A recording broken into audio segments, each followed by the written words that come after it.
Welcome to Rick's Corner. I have a lot of questions asked of me. I tell you all the time all these different things, and people ask me how I got into bodybuilding, which I went through, how I got into pro wrestling, what caused that to happen, because it's not something that everybody in the world would do. It's a specific profession that only a few of us mentally challenged people would do, or should I say a few of us that want an odd or unusual type of life.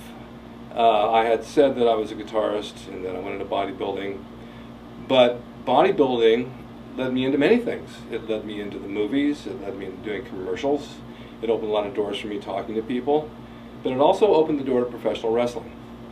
My dad used to take me down to the matches when I was 8, 10 years old, local arena, just like the movie The Wrestler. All of the indie, it wasn't really indie, it was the NWA, but it wasn't a WWE back then, so it was those small shows with about 1,000 people.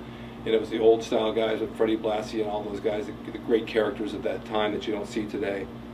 And every Thursday night we'd go, and my dad would hit me with forearm smashes and try to slam me and stuff when we got home.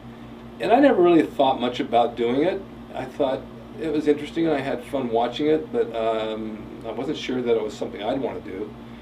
But as I got older and I started training for bodybuilding and I started thinking about putting the muscles to use, it made a lot of sense, because entering contests is so limited. You get a trophy. I have a few in my garage right now. They're just dusty and dirty.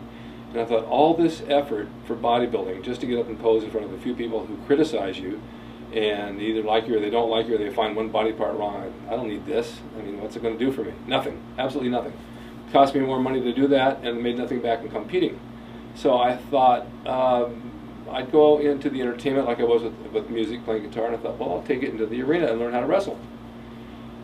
Fortunately, in my town, in my small town, every Thursday night they had wrestling. Those wrestlers would come to town and they'd work out at the local YMCA. And I got to know a few of them.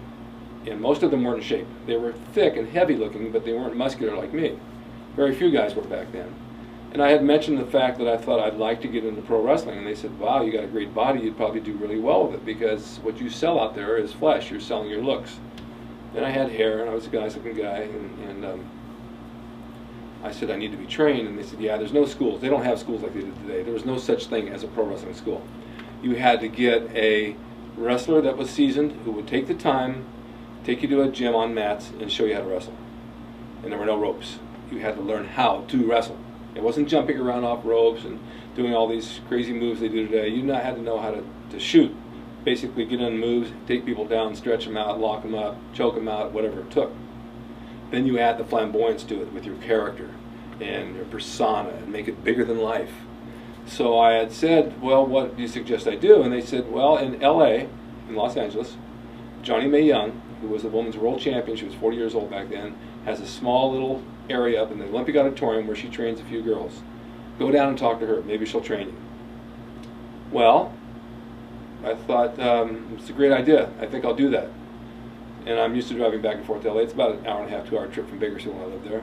So one day I drove down, knocked on the door. She was there. She had her tights on. She was training some people.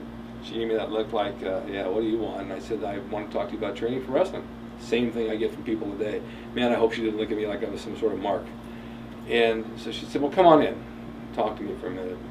Asked me a few questions about what I wanted to do and where I wanted to take it. I said, well, I'd like to work steady at it, you know, make a living. I've always been in entertainment, and I think it might be a good thing. So she had me take my shirt off, and she looked at me, she says, I think I can make some money with you if you really want to stick with this. I said, okay. So she took me in and showed me a couple of things on the mat. I got a couple of mat burns. The mat was really hard. I had a makeshift rope that you couldn't bounce off of, but she was tough and she worked stiff with me. And I said to her, well, how do you want to work this? She says, you pay me $25 a lesson. 1965, that was a lot of money.